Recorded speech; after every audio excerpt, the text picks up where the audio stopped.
We're breaking down mix bus moves that can take your mixes and productions to the next level. I wonder, have you ever been part of the way through mixing a song and you just feel like your mix bus isn't quite set up to get you to that final finish point you have in your head? Or even worse, have you ever felt like your mix bus is actually working against you? Like your plugins and the way that you have them set up are actually making your mix feel smaller and not getting you to that final polished end result that you're shooting for. Well, if that's ever been you and you've been there fighting your mix bus like I know I have before, my name's Christian Hale, Billboard charting producer-songwriter right here in Nashville, Tennessee. My music's been streamed hundreds of millions of times, it's been licensed for TV and film by all the major brands and networks, and I've been at this music thing mixing, producing, and writing songs here in Nashville for close to a decade now. In this video, I want to show you a simple and effective mix bus chain that I've come up with that I use on all sorts of songs regardless of style and regardless of genre, and I know that these settings will work for you regardless of your experience and regardless of what kind of music you're working on. So without any further ado, let's jump into this video talking mix buses. All right, so we got this song here, just wrapped up the production, mix, and songwriting, all of that on it just last week. And it was originally written for TV and film, but has this fun ad meets Anderson .Paak kind of vibe to it. Dry, breakbeat with horn, bass. You'll hear it here in a minute. But I'm really happy with what the mix bus is doing on this song. So I want to start by just playing you a verse chorus of the song so you can hear what it sounds like with the mix bus engaged. Then I'm going to show you the same mix with the mix bus off, then start breaking down to you all the settings, one plugin at a time. Here's a verse chorus though with the mix bus engaged. That's what I'm looking for. Sorry, I can't stop myself from staring. Thought I'd seen it all, but it's apparent I haven't. You got something that got my attention, and all I know is I don't wanna miss it. When it hits differently, the epitome. Ooh, I gotta see the original feel, it taking hold. Thought I'd let you know. That's what I'm looking for. That's what I'm looking for. Oh yeah. So can I get a little more? Yeah. That's what I'm looking for. See, that's what I'm looking for. And for an easy comparison, here's that same excerpt. I'm going to start it a little closer to the chorus, but the same excerpt of music with the mix bus off so you can hear what the mix bus is doing. When it hits differently, the epitome. Ooh, I gotta see the original feel, it taking hold. Thought I'd let you know. That's what I'm looking for.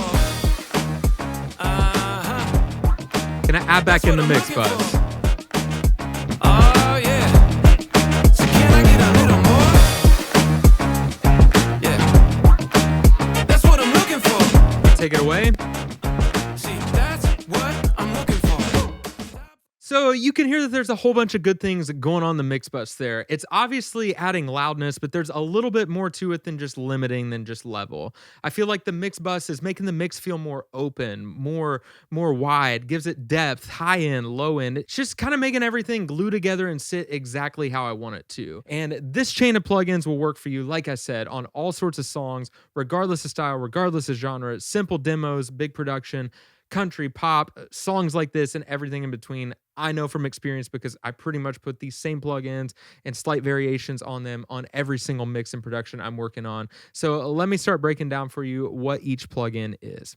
So the first plugin I have, and I actually left it on the whole time, was this virtual mix rack trimmer. This was just to set the gain the right way. So this really isn't doing anything except for dialing everything back around 3 dB just to make everything sit and feel right level wise. From there, we go into Ozone Imager. And sometimes I'll use the Waves S1 Imager, but more often than not, I use Ozone Imager. And what I love about Ozone Imager is that it is a split band imager. So first thing I have on my mix bus is this imager. And if you notice, I'm splitting right around 400 hertz here. So there's 400 hertz and up is getting treated one way, and then 400 hertz and down. And so this band 2 width right here, you see there's a little bit of imaging and a little bit of widening happening above 400 hertz, but then everything below 400 hertz is mono. And that's so your kicks, 808s, your low-end information. I find that in most cases, you don't want a lot of large stereo spread stereo width there. You want those to be more mono, more up the center of your mix so they thump and hit more. But everything from 400 hertz and up, when you start to get in the lower mid-range, upper mid-range, and in the high end, it's kind of nice to have a spread effect. So this is a subtle thing, but there definitely is a difference when it's on and off. Let me play you the chorus. We're going to go everything after it off, but I'm going to play you the chorus first with that imager off, then I'm going to add it in so you can hear more precisely what that's doing. Imager off, then we'll add it. That's what I'm looking for. Oh yeah. So can I get a little more? Yeah. That's what I'm looking for. See, that's what I'm looking for. Stop. Really love what that's doing. Again, it's subtle, but here in my room, in my nice treated room, my PMC is like, I just feel the mix go like from here to there. And I'm a fan of that. Like I said, the Waves S1 Imager is also a good tool that I'll use right here, but it doesn't have the split frequency separation.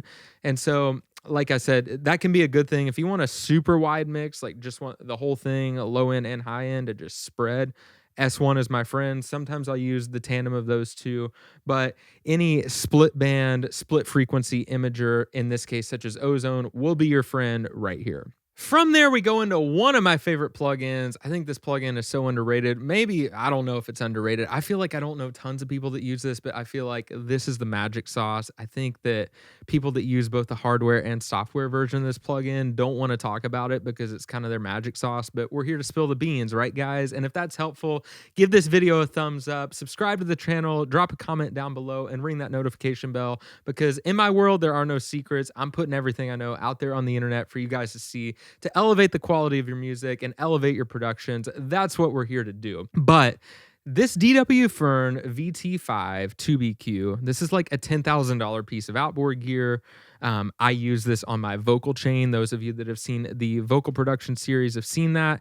And you can actually go to my website, christianhale.co, and purchase my exact vocal chain, available in 5 DAWs. Those of you that have done that know that I have this plugin on my lead vocal aux. And what do you know?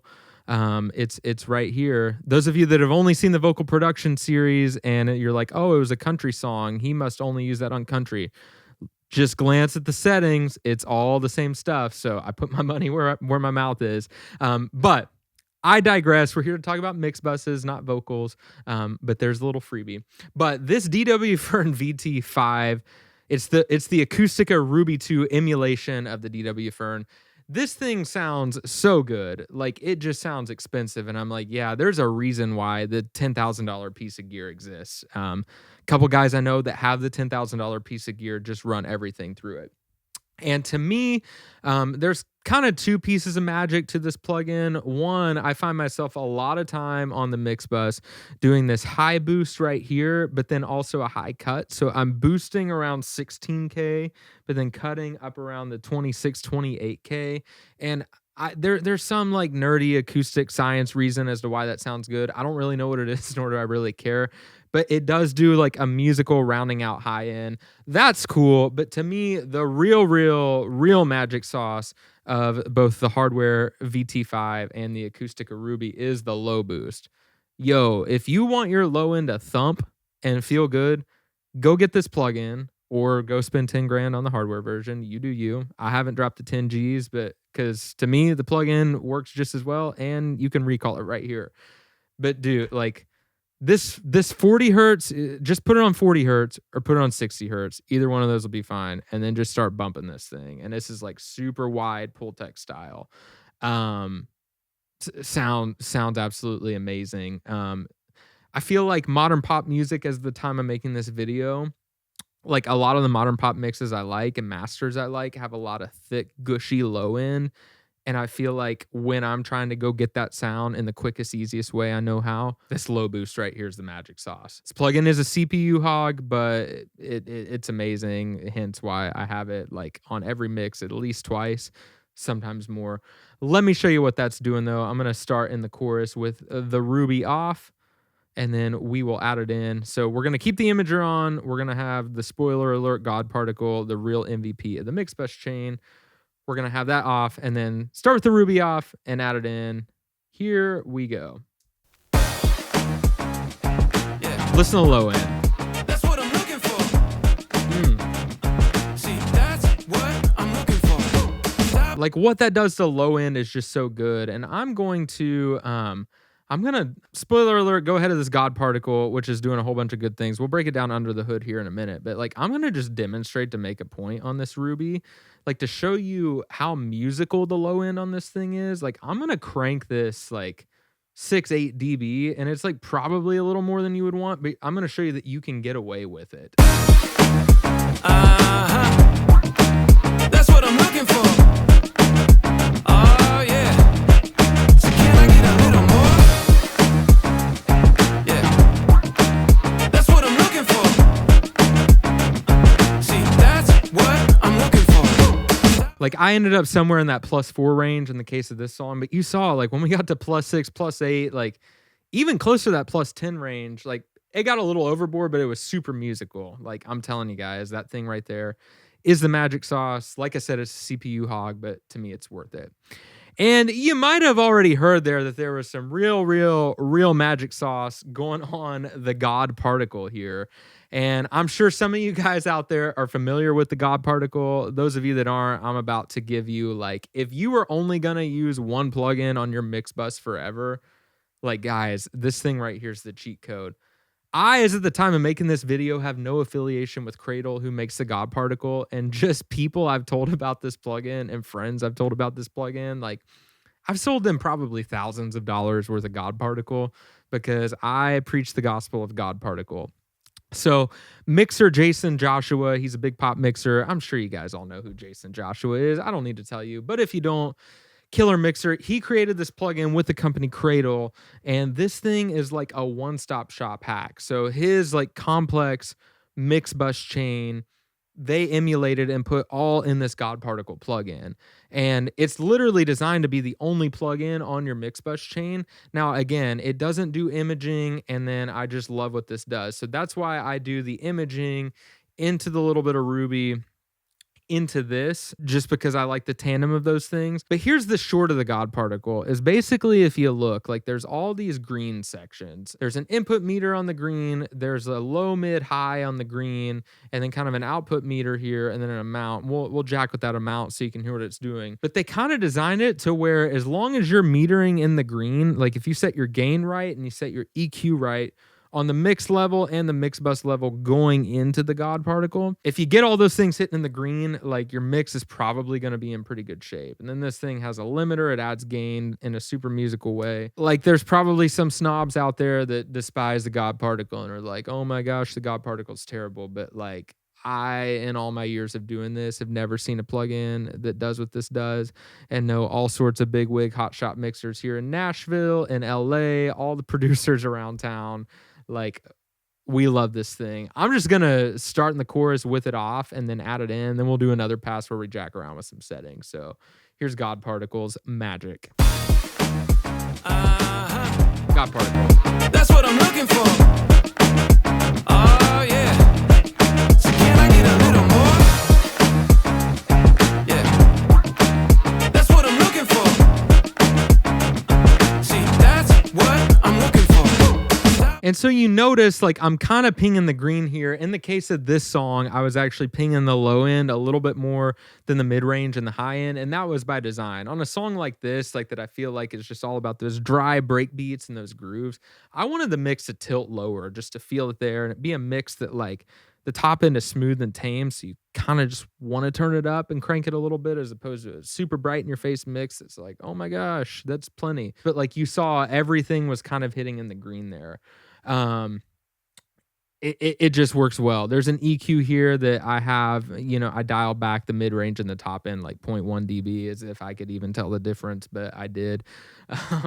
But the other thing, so I'll mess with the input and output quite a bit just to make sure I'm gain staged in a good way. I think the limiter sounds amazing on this plugin, but the thing I mess around most with is the amount. I usually live between 100 and 150, and we'll do a pass where I mess around with it so you can hear what's going on. But to my ear, what that amount does is it kind of brings all the background information. Like I think of background, like pad, like textures in songs, or acoustic guitars, or perk. Like that brings all that stuff forward in a really nice and musical way. Sometimes if you go like 150, 200, I find that for how I have things gain stage, it can be a little overboard, but like there's ultimately no rules. If it sounds good to you, it's good. But yeah, this thing is amazing. I'm gonna do another pass where I mess with the amount so you can like really hear what's going on there. That's what I'm looking for. Oh yeah. So can I get a little more? Yeah. That's what I'm looking for. See, that's what I'm looking for. Stop. So you can kind of see how and why I arrived around where I did. But like, guys, this thing's amazing. Like I said, at this time, no affiliation with Cradle. If somebody from Cradle's watching, love what you guys do. Like I said, I've probably made you guys thousands of dollars already, and friends I've just preached the gospel of this plugin to. But seriously, guys, this tandem of plugins right here, or these concepts of little bit of responsible imaging, just splitting off the mid-range, upper mid-range and up, into this Ruby right here, adding this expensive tube-like character is what it does for me. Into this God particle is a mix bus chain that, like, regardless of style, like I have an ambient instrumental project on a website called MusicBed. Christian Wade is the artist name. You can go check it out. Like, I do ambient, ethereal, instrumental stuff through that mix bus chain right there, and then mix pop country stuff pretty much through that mix bus chain right there, and then do TV film stuff like this through that mix bus chain. I work on a lot of genres. I think a lot of writers and producers do now, and I use pretty much that mix bus chain or slight derivatives of it on every single song. So like, there's the settings for you to see. Go take them, go bring them into your own workflow. But I hope this video was helpful. Hope it brought you tons of value, and hope that these mix bus moves and a little bit of the understanding of why I'm doing what I'm doing and how I hear the plugins functioning. I hope that that's super valuable for you and gives you some tips and insights to take into your own mixes and own productions to level up what you're doing.